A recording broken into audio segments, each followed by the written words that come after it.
नमस्कार. गणपती बाप्पा मोरया. बऱ्याच जणांकडे 1.5 दिवसाचा गणपती असतो. आज 1.5 दिवसाच्या गणपतीचं विसर्जन असेल. बरेच जण त्याच धावपळीत असेल. गणपती आल्यावरती किती छान वाटतं, मन प्रसन्न होतं. घरामध्ये एक पॉझिटिव्ह एनर्जी निर्माण होते. त्याच गणपतीचा संबंध आपल्या मूलाधार चक्राशी आहे. म्हणून आज आपण मूलाधार चक्राबद्दल चर्चा करत आहोत. मूलाधार चक्र हे लाल रंगाचं असतं. गणपतीलाही आपण लाल रंगाचेच फुल अर्पण करतो. गणपती बाप्पा म्हणजे जर तुम्ही गणपती अथर्वशीर्ष वाचलं तर त्यातच लिहिलेलं आहे गणपती बाप्पाचं स्थान म्हणजे त्वं मूलाधार स्थितम् असे म्हटलेले आहे.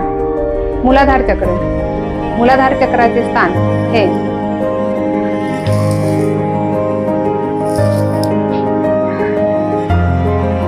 शरीराच्या सर्वात खाली म्हणजे शरीराच्या 7 चक्रांमध्ये सर्वात खालचं जे चक्र आहे ते आहे मूलाधार चक्र. प्रथम चक्र मूलाधार चक्र. मूलाधार चक्रावर आपण ज्यावेळेस मंत्र साधना करतो, जप करतो, त्यावेळेस ते चक्र जागृत होतं आणि तिथेच आहे सुप्त अवस्थेत दडलेली, अगदी झोपलेली सुप्त अवस्थेतली कुंडलिनी शक्ती. बरेच जण या कुंडलिनी शक्तीला जागृत करण्यासाठी अनेक ध्यानधारणा, मंत्र जाप करतात. त्या साधना करून त्यांना मूलाधार चक्र जागृत होतो, कुंडलिनी शक्तीही जागृत होते आणि त्यांना दिव्य असे अनुभव येतात. बरेच जण कुंडलिनी शक्ती जागृत करण्यासाठी अनेक प्रयास करतात. कुंडलिनी शक्ती ही फार थोड्या लोकांची जागृत होते. तुम्ही जर हरिपाठ रोज वाचला तरी तुमची कुंडलिनी शक्ती जागृत होते.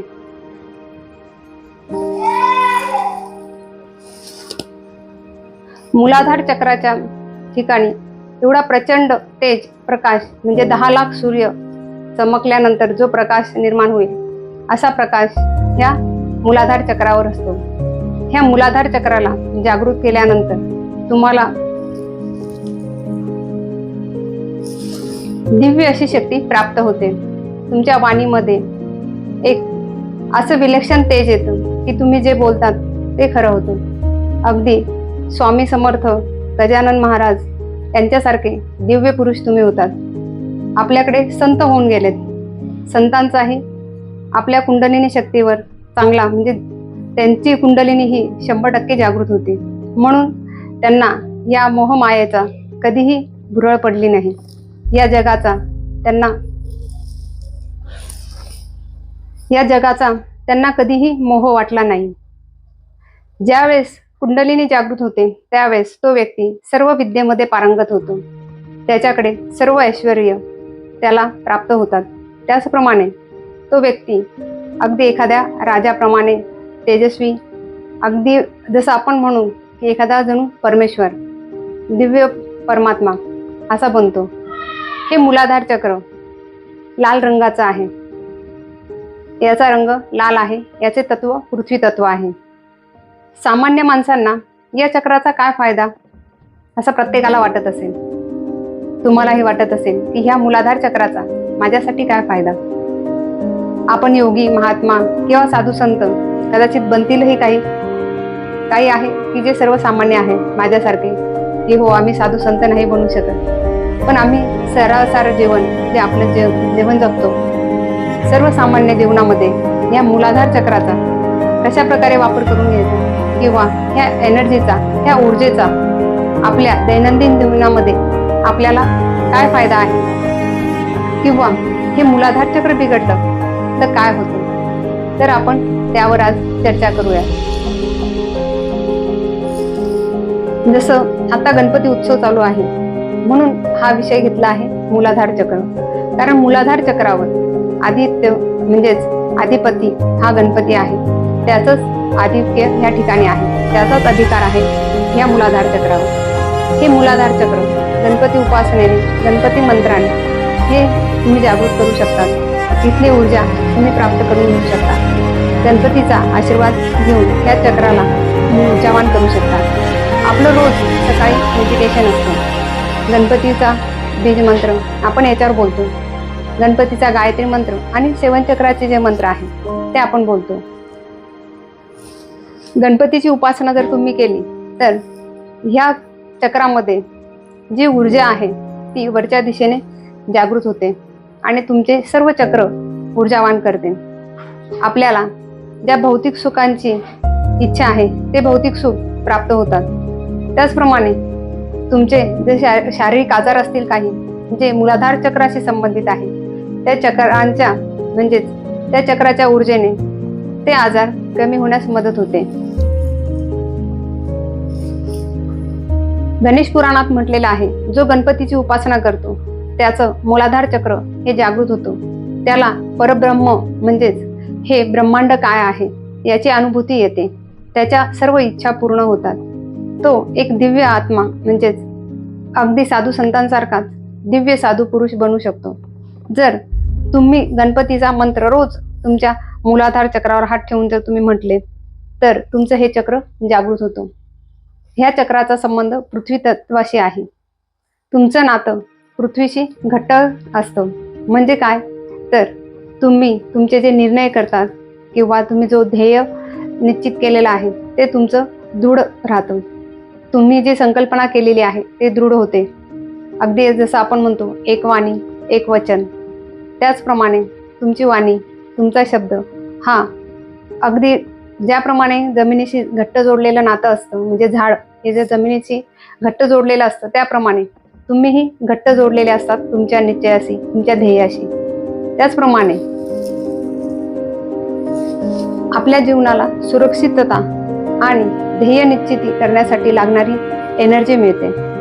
गणपतीला ज्यावेळेस तुम्ही दोन्ही हात जोडून शरण जाता आणि बोलता, हे गणेशा माझ्या मार्गातील अडथळे दूर कर, असं म्हणून ज्यावेळेस तुम्ही मूलाधार चक्रावर साधना करतात, ध्यान करतात, हात जोडून डोळे बंद करून ध्यान करतात आणि गणपतीला आपल्या म्हणजे मूलाधार चक्रावरती जो गणपती आहे त्याची आराधना करतात, मंत्र जप करतात, साधना करतात, त्यावेळेस गणपती बाप्पा तुमच्या मार्गातील अडथळे दूर करतो. त्याचप्रमाणे मूळ चक्राला म्हणजे आपल्या मूलाधार चक्राला शक्ती प्राप्त होते.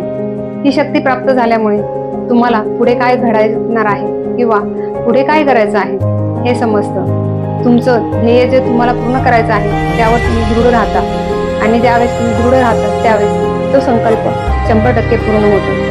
म्हणून आपण कुठलेही मंगल कार्य करायचं असतं त्यावेळेस गणपतीची उपासना करतो, गणपतीचे पूजन करतो. का तर प्रथम पूज्य गणेश गणपतीची जर आपण पहिली पूजा केली तर ते कार्य नक्की पूर्ण होतं. म्हणून आपल्या कोणत्या पण शुभ कार्यामध्ये आपण गणपतीची उपासना करतो, गणपतीची पूजा करतो. कारण आपण असं म्हणतो की सुरुवात जर चांगली झाली तर शेवटही चांगला होतो. म्हणून सुरुवात चांगली व्हावी कारण शेवटही आपल्याला चांगला हवा, त्यासाठी गणपतीची उपासना करतात.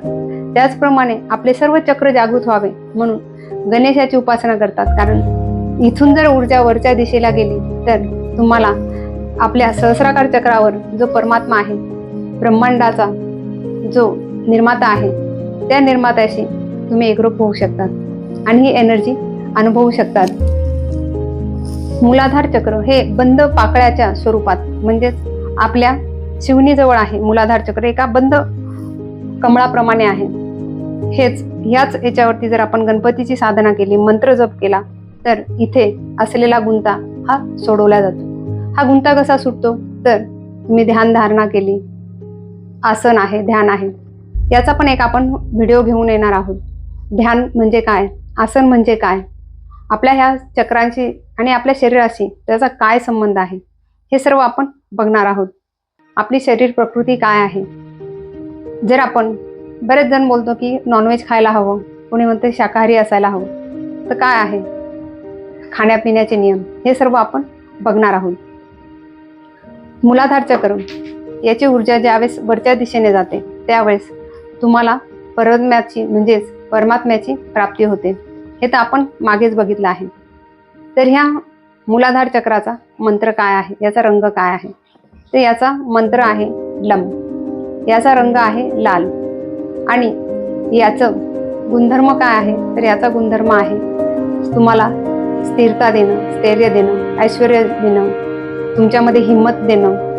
तुमच्यामध्ये आपल्याला काही गोष्ट पूर्ण करायची आहे, संकल्पना पूर्ण करायची आहे तर त्यासाठी तुम्हाला हिंमत हवी, तुम्हाला एवढी एनर्जी हवी, तर ती एनर्जी तुम्हाला ह्या चक्रातून मिळते. त्याचप्रमाणे हे चक्र गुरुद्वार याच्या जवळ आहे, शिवनी जवळ आहे. याचा आपल्या शरीरामध्ये आपल्या पूर्ण म्हणजे कमरेच्या खालचा जो भाग आहे त्यावर त्याचं पूर्ण प्रभुत्व आहे. मग कमरेच्या खाली तुम्हाला जर गुडघे दुखत असेल, तुमचे पाय दुखत असेल, हाडांमध्ये जर तुम्हाला ताकद नाही, केसांमध्ये तुमच्याकडे बळकटी नाही, नखांमध्ये बळकटी नाही, तर तुमचं हे चक्र खराब झालेलं आहे. भावना जर तुम्हाला व्यक्त करता येत नाही, तुम्हाला भीती वाटते, तर तुमचं हे चक्र कमी ऊर्जावान आहे. हे चक्र जर ओव्हर ॲक्टिव्हेट झालं तर तुम्हाला तीव्र राग येतो, तीव्र संताप होतो, छोट्या छोट्या गोष्टींमध्ये तुम्ही चिडतात. त्याचप्रमाणे हव्यास वाढते, संपत्ती साचवण्याचा मोह होतो. तुम्हाला कितीही संपत्ती असली तरी ती हाव संपत नाही. तर हे सर्व तुमच्या ह्या चक्रावर अवलंबून आहे. म्हणून या चक्राला जर तुम्ही बॅलन्स केलं तर तुम्हाला छोट्या छोट्या गोष्टीतही आनंद शोधता येईल. तुमचे जर कोणी मित्र असेल की ज्यांना वाटतंय की तुम्ही मदत करायला हवी, तर तुम्ही त्यांना मदत करतात आणि ती मदत केल्यानंतर तुमच्यामध्ये कुठल्या प्रकारचा गर्व येत नाही. म्हणजे तुमचं हे चक्र बॅलन्स आहे. पण मी याला हे दिलं, मी त्याला ते दिलं, हा माझा मोठेपणा आहे, तो जर तुम्हाला मिरवण्याची सवय असेल तर समजायचं हे चक्र तुमचं बिघडलेलं आहे. या चक्राला बॅलन्स करायचं. ज्याप्रमाणे धरणी माता आपल्याला बरंच काही देते, पण ती कधी गर्व करते का? त्याचप्रमाणे अगदी आपण मोठ्या मनाने ज्यावेळेस दुसऱ्यांना देतो त्यावेळेस मनाचा मोठेपणा आणि दुसऱ्यांना मदत करण्याचा जो आपल्या मनामध्ये किंवा दुसऱ्यांबद्दल करुणा तुमच्या हृदयात जागृत होते, त्यावेळेस तुमचं हे चक्र बॅलन्स असतं. पण जर नुसते हाव करणं किंवा प्रत्येक ठिकाणी स्वतःचंच प्रभुत्व गाजवणं, तर हे चक्र खराब होतं. तुम्हाला ह्या चक्रावर जर पूर्ण प्रभुत्व करायचं असेल तर ह्या 10 दिवसात गणपतीचा मंत्र नक्की जप करा. आपलं रोज सकाळी मेडिटेशन असतं लाईव्ह, त्या मेडिटेशनमध्ये तुम्ही सहभागी व्हा. मूलाधार चक्र हा संपत्ती देणारा आहे. संपत्ती म्हणजे काय? तर संपत्ती म्हणजे नुसता पैसा नाही, तर तुमचं शरीर आहे. हे शरीर संपत्तीही आहे. तुमच्याकडे कितीही पैसा असेल, पण कमरेपासून खाली जर तुम्हाला जीवच नसेल, एकाच जागेवर तर तुम्ही बसलेले असेल, तर काय होईल? तर ही सर्व संपत्ती तुमच्यासाठी उपयोगाची नाही. त्याचप्रमाणे आपल्या शरीराची संपत्ती जी आहे ना, ही टिकवण्याचं कामही हे मूलाधार चक्रावर आहे. म्हणून मूलाधार चक्राला चांगल्या प्रकारे ऊर्जावान करा. तुमच्याकडे अगदी थोडी जरी संपत्ती असेल तरी तुम्ही समाधानी राहू शकाल. अगदी कोणाशी वाद न घालताही तुमचे कामं तुम्ही चांगल्या प्रकारे करू शकाल. कुठेही गेल्यानंतर लोक तुम्हाला सन्मान देतील. अगदी आपण बोलतो की नाही, ह्या व्यक्तीशी माझा खूप घट्ट संबंध आहे, खूप घट्ट नातं आहे, मी त्या व्यक्तीला नाही विसरू शकत, मी नाही राहू शकत त्या व्यक्तीशिवाय. तर ते नातं, घट्ट नातं जे आहे ते तुमच्या मूलाधार चक्राशी संबंधित आहे. तुम्हाला जर तुमच्या नात्यांना टिकवायचं आहे, घट्टपणा आणायचा आहे तुमच्या नात्यांमध्ये, तर तुम्ही या चक्रावरती नक्की काम करा. हे चक्र तुम्ही जर चांगल्या प्रकारे ऊर्जावान करायचं असेल तर ह्याच 10 दिवसामध्ये याच्यावरती अभ्यास करणं गरजेचं आहे. म्हणून मी मूलाधार चक्राबद्दल आज माहिती घेतली आहे. जेवढे लाईव्ह आहे त्यांनी सगळ्यांनी लाईक करा. आणि जर ही माहिती आवडली असेल तर खाली लिहा तुम्हाला अजून कुठल्या प्रकारची माहिती हवी आहे, अजून काय तुम्हाला माहिती जाणून घ्यायची आहे, किंवा आपल्या इतर चक्रांबद्दलही जर माहिती घ्यायची असेल तर नक्की सांगा. मी नक्की तुम्हाला प्रत्येक चक्राची माहिती वेगवेगळ्या स्वरूपात घेऊन येईल. पण मूलाधार चक्राची आज माहिती याच्यासाठी दिली कारण गणपती बाप्पा सगळ्यांकडे आलेले आहेत आणि त्यांचं स्थान आपल्या मूलाधार चक्रावर आहे. आणि हे मूलाधार चक्र जर तुम्ही चांगलं जागृत केलं, त्याच्यावरती काम केलं, तर तुमच्या जीवनातील अनेक अडथळे दूर होतील. मी आता एक छोटीशी तुम्हाला साधना सांगते आहे. काय करायचं आहे? डोळे बंद करायचे आहे आणि आपले दोन्ही हात आपल्या मूलाधार चक्रावर ठेवायचे आहे. आणि मी जे आता सांगते आहे तेवढं जरी तुम्ही बोलले तरी चालेल, मंत्र जप नाही केला तरी चालेल. डोळे बंद करायचे. आताही तुम्ही डोळे बंद करून ते करू शकता. डोळे बंद करा सगळ्यांनी आणि मूलाधार चक्रावरती आपलं लक्ष केंद्रित करा आणि बोला, हे गणपती बाप्पा, माझ्या मूलाधार चक्राची एनर्जी ही संतुलित कर, संतुलित कर, संतुलित कर. माझे मूलाधार चक्र ऊर्जावान आहे, जागृत आहे. माझे मूलाधार चक्र हे बॅलन्स आहे. माझे मूलाधार चक्र संतुलित झाले आहे. त्यामुळे माझ्या जीवनामधील चिंता, भीती हे दूर झाले आहे. मला सुरक्षित वाटत आहे. माझे हे चक्र माझ्या जीवनातील सर्व पायाभूत गरजा त्या संबंधित असलेले सर्व समस्या दूर करून हे चक्र मला खूप ऊर्जा देत आहे. माझे पाय मजबूत आहे, माझे गुडघे मजबूत आहे, माझा टाचदुखी असेल, सांधेदुखी असेल, पाठदुखी असेल, या सर्व आजारातनं मी पूर्णपणे सुरक्षित आहे. स्पॉन्डिलायझर सारखा आजारही माझा गेलेला आहे. माझी पचन संस्था चांगली झाली आहे, माझी प्रतिकारशक्ती ही चांगली झालेली आहे. बस एवढा संकल्प केला तरी चालेल. कारण तुमचं जर मूलाधार चक्र खराब असेल तर तुम्हाला भीती वाटणं, डिप्रेशन येणं, बद्धकोष्ठता, गुडघ्यांचा आजार, स्पॉन्डिलायझर, जॉईंट पेन यासारखे आजार येऊ शकतात. तुम्हाला जर ह्या सर्वांमधनं मुक्ती हवी आहे, मानसिकदृष्ट्या तुम्हाला सक्षम व्हायचं आहे, भीती घालवायची आहे, तुम्हाला ह्या सर्व आजारांमधनं बाहेर पडायचं असेल तर, म्हणजे जसे पाय दुखणे असेल, पाठदुखी आहे, सांधेदुखी आहे, सायटिका सारखा आजार आहे, टाचदुखी आहे, यासारखे जर आजार असतील तर तुम्ही तुमच्या मूलाधार चक्रावर नक्कीच काम करा. कारण हे आजार अनेक लोकांना आहे. अनेक लोकांना पाठदुखी, स्पॉन्डिलायझर किंवा गुडघे दुखणे किंवा मूत्रपिंडाचे आजार यासारखे आजार प्रत्येकाला असतात. तर तुम्हाला याच्यातनं बाहेर पडायचं असेल तर ह्या 10 दिवसात गणपतीची साधना करा, गणपतीची मंत्र उपासना करा आणि ज्याप्रमाणे मी आता सांगितलं तसे संकल्पना करा की माझ्या पायांमध्ये नवचैतन्य आलेलं आहे, माझ्या शरीरामध्ये नवचैतन्य निर्माण झालेलं आहे, माझ्या शरीरातला म्हणजे हाडनाहाडके गजानन म्हणजेच गणपती बाप्पाच्या नामस्मरणाने पूर्णपणे, म्हणजे ज्याप्रमाणे विठ्ठल नाम हे साधू संत करत जसं माझं हाड हे गणपती बाप्पाच्या नावाने नाम जप करत आहे असं म्हणा. नक्की तुम्हाला फायदा होईल. गणपती बाप्पा आशीर्वाद देतील. ही सर्व माहिती तुम्ही लाईव्ह राहून ऐकली त्याबद्दल तुमच्या सर्वांचे खूप धन्यवाद. अजून कुठल्या प्रकारची माहिती हवी आहे ते मला तुम्ही नक्की कळवा. तुमच्या सर्वांचे परत एकदा खूप धन्यवाद. आणि ज्यांच्या घरी गणपती बाप्पा आहे त्या सर्वांना खूप धन्यवाद. कारण गणपती बाप्पा असतानाही तुम्ही लाईव्ह आलात आणि ही माहिती ऐकून घेतली. तुमच्या गणपती बाप्पाला नक्कीच विनंती करा की आज ह्या घरात तुम्ही आलेले आहेत, पण माझ्या देहाच्या घरामध्येही तुम्ही प्रवेश करा आणि इथे आसन होऊन बसा आणि मला चांगली ऊर्जा द्या. धन्यवाद.